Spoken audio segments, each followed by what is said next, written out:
wafdi uu hogaaminayo wasiirka garsoorka iyo cadaaladda ee maamul goboleedka Galmudug Cabdi Maxamuud Fiido ayaa maanta kormeer ku tagay xarunta maxkamadda degmada Caabudwaaq. gudoomiyaha maxkamadda degmada Caabudwaaq Sheekh Ibraahim ayaa si wanaagsan ugu soo dhaweeyay xarunta maxkamadda waxaana uu sheegay inay u baahan yihiin sidii loo xoojin lahaa garsoorka Galmudug oo dhan. halkan waa maxkamadda degmada Caabudwaaq waxaan ugu soo booqday maanta wafdi aad u ballaaran oo qiimo iyo qaaya badan oo uu hogaaminayo wasiirka garsoorka iyo cadaaladda maamul dowlad goboleedka Galmudug Cabdi Maxamuud Fiido Bariile waxay soo booqdeen maanta maxkamadda degmada Caabudwaaq oo aan ku soo dhaweynay ayagoo indhaynaya qaabka shaqada garsoorka iyo cadaaladda degmada Caabudwaaq oo in badan aan ku tahaynay inay noo yimaadaan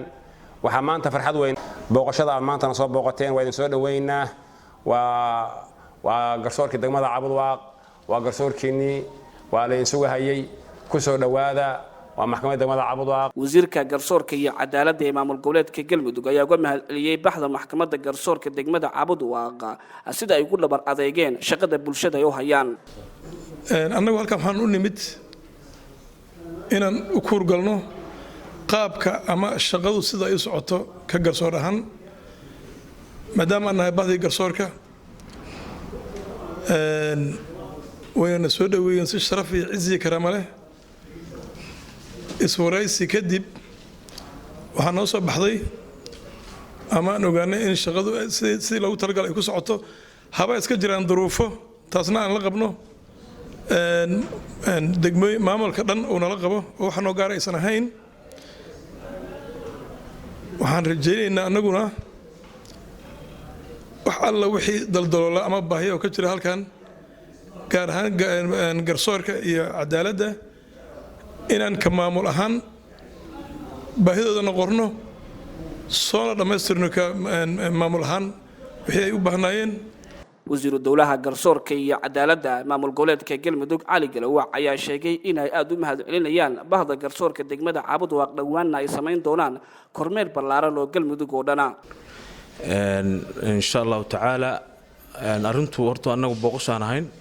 wasiirkan anagu hogaaminayay insha Allah taala waxaan sameyn doonaa kormeer ballaaran oo Galmudug oo dhan ah si garsoorka wax looga qabto haddii Allah awood la ogolaado. wasiir ku-xigeenka wasaaradda maaliyadda oo kamid ahaa wafdiga kormeerka ku tagay xarunta maxkamadda degmada Caabudwaaq Muqtaar Cali Cusmaan ayaa sheegay in maamul walba laga qiimeyn doono cadaaladda iyo garsoorka sida ay u shaqeeyaan. qaran dumay meeshu ka dumaana waa cadaalad darro meeshu ka dhismaana waa cadaalad weeyaan hadday noqoto dawladda Galmudug iyo hadday noqoto dawladda federaalka iyo hadday noqoto caalamkaba meelaha ay naga qiimeynayaan waxa kamid ah garsoorkeena iyo cadaaladdeena taasaynaanu guul ku gaadhaynaa ilaahay agtiisana khayr ku leh. ugu dambeyn Axmed Jaamac Ilmadow oo kamid ah bahda garsoorka degmada Caabudwaaq ayaa sheegay in bahda garsoorka degmada ay qabyaalad iyo musuqmaasuq nadiif ka yihiin tan iyo burburkii kadibna ay yihiin maxkamaddu mid aad u shaqeynaysa. saacatul wasiir annagu nadiif waxaan ka nahay qabyaaladda waxaan nadiif ka nahay dagaalka waxaan nadiif ka nahay waxa la wixii ummadda Soomaaliyeed kala fogeynaya waxaanu diyaar u nahay Soomaalinimo iyo midnimo iyo inaynu noqono ul iyo diirkeed inaanu noqono waxa daliil oo aad ku ogaanaysaan maxkamadan degmadu waxay degmada qaadatay 1973 markaas la dhisay 73 iyo maanta oo aynu fadhino alxamdulillah rabbil caalamiin garsoorka gacanta ku hayay. Bashiir Yuusuf Nadaara TV-ga caalamiga ee 5 Somali TV